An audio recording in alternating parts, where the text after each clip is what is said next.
The Strait of Hormuz has quietly become one of the most dangerous waterways on Earth.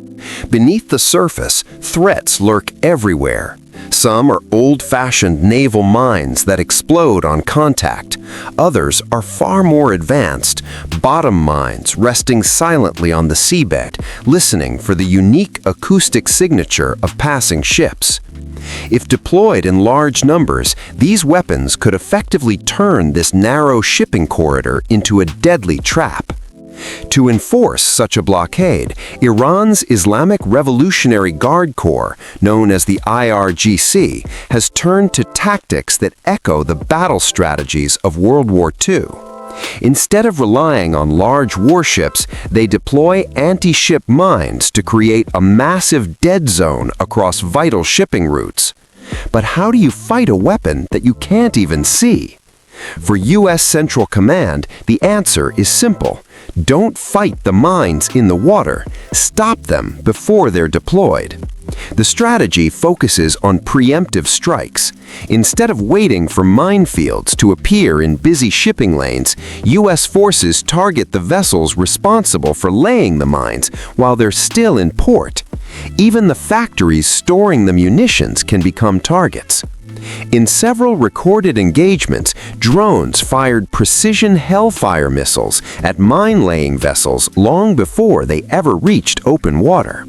This matters because the Strait of Hormuz is not just another shipping route. It is one of the world's most critical choke points, responsible for transporting nearly 20% of the global oil supply every day. Iran has repeatedly warned that if conflict escalates, it could prevent enemy ships from safely crossing the strait. But how could they realistically pull that off, especially after losing a large portion of their naval fleet? The answer lies in an old strategy with a modern twist. Instead of relying on large destroyers that are easy to detect and target, the IRGC Navy uses what analysts call a mosquito fleet. This fleet consists of hundreds of small, extremely fast attack boats. Many are lightweight fiberglass vessels like the Ashura class, Tarek boats, and modified Bogomar speedboats. Individually, these boats would stand little chance against a modern U.S. destroyer, but their real strength comes from numbers. Rather than attacking one-on-one, dozens of these boats can swarm a larger warship from every direction at once, armed with heavy machine guns, rockets, and sometimes anti-ship missiles. They attempt to overwhelm the ship's defensive systems by presenting more targets than it can track simultaneously. Some vessels are even disguised as civilian craft. To an untrained observer, they might look like ordinary fishing boats or commercial trawlers, but hidden beneath the surface, they can be equipped for covert military operations. One of their most important missions is mine deployment. Because these small boats are not purpose-built mine layers, the method they use is surprisingly simple and extremely low-tech. In narrow waterways like the Strait of Hormuz, that simplicity can be incredibly effective. Most deployments use what's known as the stern drop method. Naval mines are strapped directly to the back deck of a boat. Once the crew reaches the designated coordinates, they simply roll the mine off the stern into the water. Some boats use basic metal rails to slide the explosives overboard, but the principle remains the same. This minimal setup makes the boats perfect for hit-and-run operations. A small speedboat can slip into crowded shipping lanes at night, blend into civilian traffic, deploy a few mines in seconds, and then race back toward the Iranian coastline before larger warships can respond. Iran is believed to possess a stockpile of between 2,000 and 6,000 naval mines. These range from simple floating contact mines to sophisticated bottom mines that lie quietly on the seabed, waiting to detect the sound signature of massive ships such as oil tankers. Once triggered, the explosion can be devastating. To counter this threat, the United States adopted a strategy focused on preemptive capability destruction. Instead of waiting for the mines to reach the water, where clearing them would be extremely dangerous, U.S. forces targeted the mine-laying vessels themselves. It's a classic military principle: destroy the enemy's tools before they can be used. Intelligence played a critical role. Signals intelligence from reconnaissance aircraft, maritime surveillance patrols, and human intelligence sources combined to identify which vessels were being prepared for mine-laying missions.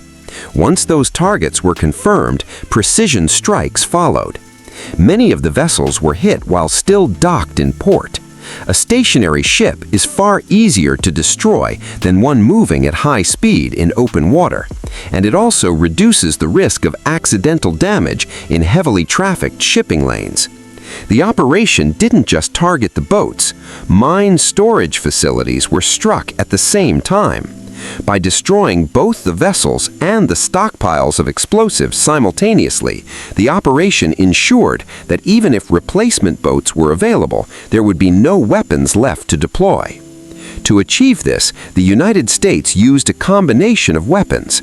Drones fired Hellfire missiles against smaller vessels, naval destroyers launched long-range cruise missiles from offshore, strategic bombers delivered massive 2,000-pound GPS-guided bombs against hardened storage sites. Much of the footage released by U.S. Central Command shows MQ-9 Reaper drones tracking small boats from high altitude. Once a target is identified, the drone operator locks onto it using onboard sensors. With a simple trigger command, the drone launches a Hellfire missile.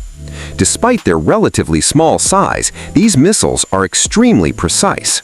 The AGM-111 Hellfire can be guided by semi-active laser targeting or by millimeter wave radar, allowing it to track fast-moving targets, even small boats racing across the ocean. The drone continuously feeds targeting data to the missile during flight, calculating the boat's speed, direction, and maneuvering pattern. The missile then predicts where the boat will be moments later and adjusts its path accordingly. Traveling at speeds greater than Mach 1, over 760 miles per hour, the Hellfire closes the distance quickly, leaving little time for the target to escape. Even if the boat attempts evasive maneuvers, the missile can adjust its trajectory by tracking reflected laser or radar signals from the target. Combined with real-time drone surveillance, this system allows a single missile to accurately strike a fast-moving vessel traveling at nearly 70 miles per hour. Over the course of several engagements, U.S. forces reportedly destroyed dozens of Iranian naval assets within just days. The broader objective behind these operations was clear: secure the Strait of Hormuz, the single most important choke point in the global oil trade. Control of this narrow stretch of water can influence energy markets, global shipping routes, and the balance of power in the region. Please subscribe and share our videos for more. Your support will encourage us to bring more breaking news to your doorsteps.